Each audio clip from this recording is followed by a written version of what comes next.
यासाठी PM care फंडातनं पैसे आणा अशी मागणी काल उद्धव ठाकरेंनी केली होती. त्यावरही फडणवीसांनी आज उत्तर दिलं. कोरोनाच्या काळामध्ये ठाकरेंच्या सीएम केअर फंडामध्ये 600 कोटी रुपये पडून आहेत असा खुलासा किंबहुना आरोपच मुख्यमंत्र्यांनी केलाय. पाहूयात.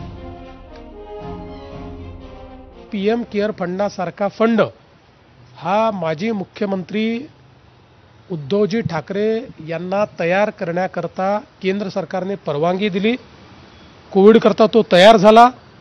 600 कोटी रुपये त्या फंडात आले. एक नवा पैसा देखील ते खर्च करू शकले नाहीत. आणि आज अवस्था अशी झाली आहे की तो फंड सीएजीच्या नॉर्म्सप्रमाणे कोविड करता तयार झालाय. त्यामुळे इतरत्र खर्च करता येत नाही.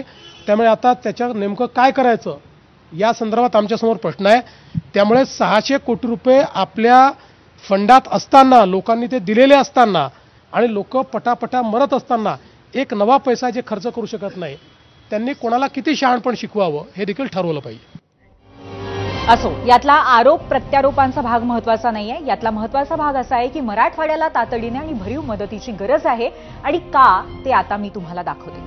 सगळ्यात आधी जाऊया छत्रपती संभाजीनगरला. मोसंबीचा आगार म्हणून ओळखल्या जाणाऱ्या पैठण तालुका हा महापुरात होत्याचा नव्हता झालाय.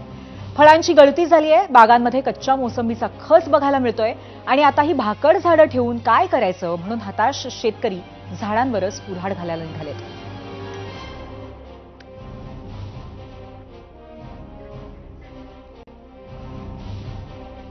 आता परभणीची काय परिस्थिती आहे बघूया. हे आहे गंगाखेड तालुक्यातलं सालापुरी शिवार. इथल्या शेतकऱ्यांनी लावलेला कापूस, सोयाबीन हातचा गेलाच, पण घरच्यांसाठी लावलेले मूग आणि उडीदही महापुरात वाहून गेले. शेतामध्ये चिखल झालाय. त्यात हातामध्ये आहे सडलेलं पीक. मजुरी परवडत नाही म्हणून एक कुटुंब स्वतःच चिखलात उतरून उरला सुरला मूग आणि उडीद शोधतंय.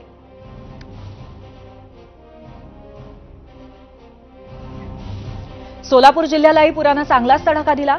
सांगोला तालुक्यामध्ये कोरडा नावाची नदी वाहते आणि या नदीला हे नाव वचमुळी तिच्या कोरडेपणामुळे पडलंय. पण या आठवड्यात झालेल्या पावसानं कोरडा नदी ही पात्र सोडून बाहेर आली. महिम गावातील दोघांचा या पुरात बळी गेला.